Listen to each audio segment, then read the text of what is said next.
आऊज़ुबिल्लाहिमिनश्शैतानिर्रजीम बिस्मिल्लाहिर्रहमानिर्रहीम। Construction guide by Asim Minhas में खुश आमदीद। आज का हमारा मौजू है शटरिंग।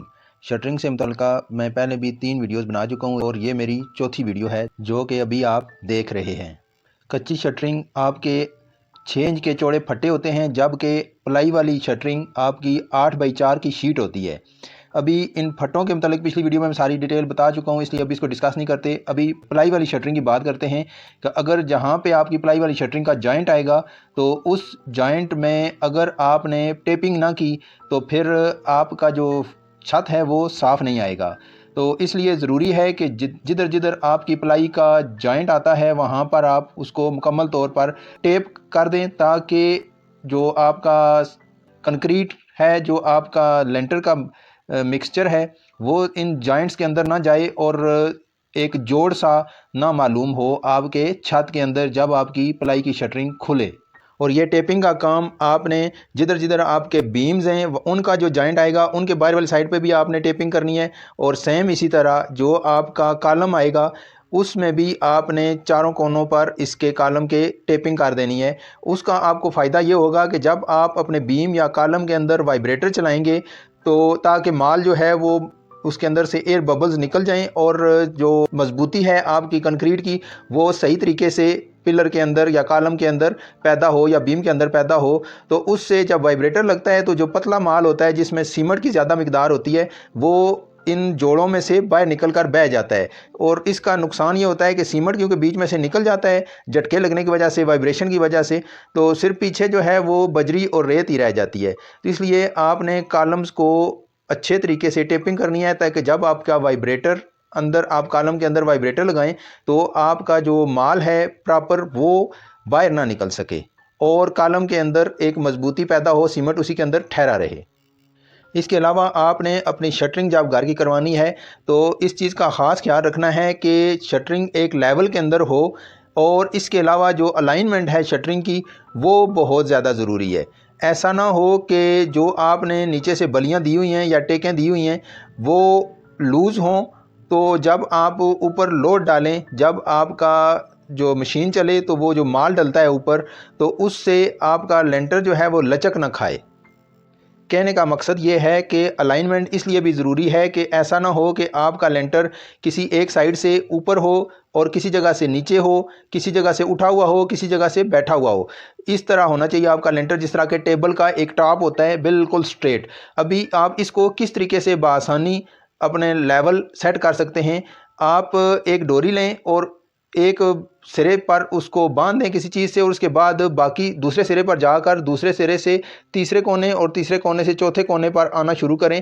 तो जब आप इन कोनों पर चलेंगे तो अपनी डोरी का लेवल आप देखिएगा कि आया वो आपके जो शटरिंग के फटे हैं या जो प्लाई है उससे ऊपर है या नीचे है। जहाँ से आपकी शटरिंग ऊपर होगी तो उस जगह से भी वो डोरी आपको बता देगी कि इस जगह से शटरिंग ऊंची है। उस जगह से ज़रूरी है कि आप थोड़ा शटरिंग को नीचे से लूज़ करें और एक बिल्कुल अलाइनमेंट सीधी करें उसकी, और जिस जगह से झुकी हुई होगी नीचे की तरफ होगी उस जगह से गैप आ जाएगा डोरी के और आपकी इस प्लाई के अंदर या फटों के अंदर। तो उस जगह से ज़रूरी है कि आप नीचे से जो टेक आपने दी हुई है, जो बली आपने खड़ी की हुई है, उसको ऊपर करवाएं ताकि वो आपका जो फटा है वो आकर डोरी के साथ टच हो और आपकी जो अलाइनमेंट है वो सीधी हो। लेवलिंग अलग चीज़ है, अलाइनमेंट अलग चीज़ है, दोनों का दुरुस्त होना बेहद ज़रूरी है।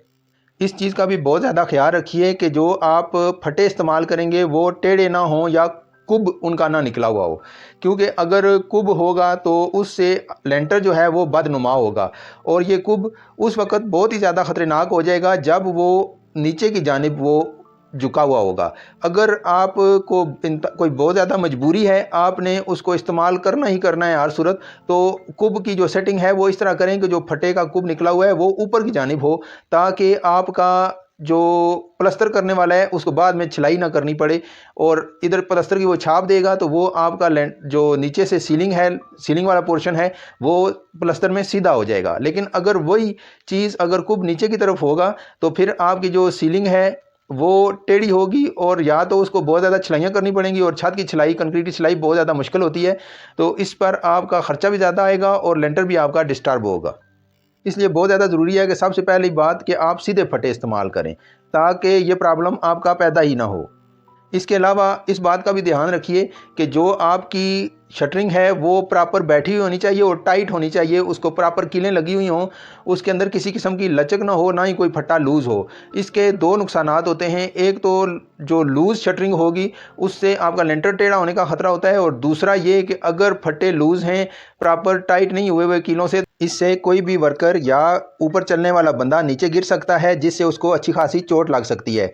इसलिए इन बातों का ख्याल रखना भी बेहद ज़रूरी है कि प्रॉपर आपकी जो शटरिंग है वो कीलों के साथ टाइट हुई हो और उसमें किसी किस्म की लचक ना हो और ना ही वो लूज़ हो। इसके अलावा जब शटरिंग वाला डिज़ाइनिंग कर रहा होता है फ्रंट की, तो उस वक्त आप कोशिश करें कि खुद पास खड़े होकर उससे डिज़ाइनिंग करवाएं ताकि वो किसी किस्म की कोई गलती ना करे, क्योंकि ये जो गलती है फिर बाद में अगर गलती हो जाए तो फिर वैसा ही आपको गलत डिज़ाइन ऊपर लेकर जाना पड़ता है।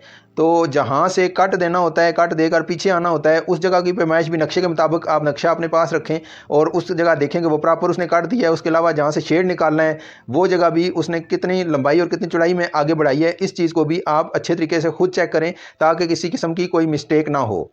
ये थी मेरी अब तक की वीडियो।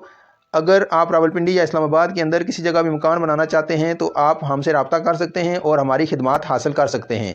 आपसे दरख्वास्त है कि अगर आपको मेरी ये वीडियो अच्छी लगी है तो बराए करम मेरी इस वीडियो को लाइक कर दें, इसे अपने दोस्तों और फैमिली के साथ ज़्यादा से ज़्यादा शेयर करें ताकि ये मालूमात उन तक भी पहुँचें और वो भी इससे मुस्तफ़ीद हो सकें। अगर आपने कोई सवाल पूछना हो तो कमेंट सेक्शन के अंदर आप हमसे रब्ता कर सकते हैं। आपसे दरख्वास्त है कि अगर आपने हमारे इस चैनल को अभी तक सब्सक्राइब नहीं किया तो बराए करम हमारे इस चैनल को सब्सक्राइब कर दें और घंटी के बटन को प्रेस कर दें ताकि मेरी आने वाली हर वीडियो को नोटिफिकेशन आपको सबसे पहले मौसूल हो। अपना बहुत सारा ख्याल रखिएगा और मुझे अपनी दुआओं में याद रखिएगा। अगली वीडियो में इंशाल्लाह नए टॉपिक के साथ आपकी खिदमत में हाजिर होऊंगा। आसम नाज को इजाज़त दीजिए। अल्लाह हाफिज़।